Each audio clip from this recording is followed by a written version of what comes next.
ఇప్పుడు బీపీ ఉన్న patients control చేసుకోవాలా లేదా, ట్యాబ్లెట్ వేసుకోవాలా లేదా అని చాలామంది కంగారు పడుతూ ఉంటారు. నేను ఎగ్జాంపుల్ చెప్తానండి.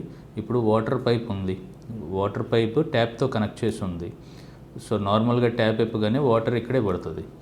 అదే వాటర్ పైప్ ముందు నొక్కి పెట్టి పట్టుకున్నారు, అంత దూరంలో పడుతుంది. సో అక్కడ బ్లాక్ చేసేసారు. అయితే కనెక్షన్ దగ్గర ఊడిపోతుంది, లేదా ఎక్కడ వీక్ స్పాట్ ఉందో అది చూసుకొని బయటికి లీక్ అయిపోతుంది. సో ఈ పైప్ అనేది రక్తనాళం అనమాట. రక్తనాళంలో ఏదన్నా కొలెస్ట్రాల్ ప్లేగ్ కానీ ఇట్లాంటిది ఏదైనా అడ్డుపడింది. సో ఎంత ప్రెషర్తో రక్తం ప్రవహిస్తుంది దాన్నే బ్లడ్ ప్రెషర్ అంటారు.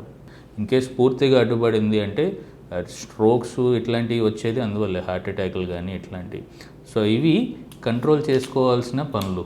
దీన్ని ఎక్సర్సైజ్తో కానీ సాల్ట్ తగ్గించడంతో కానీ కంట్రోల్ చేసుకోవచ్చు. అన్నిటికన్నా ముఖ్య విషయం, ఏ కాజు ఐడెంటిఫై చేసుకొని దాన్ని ట్రీట్ చేస్తేనే మన బీపీ తొందరగా తగ్గుతుంది.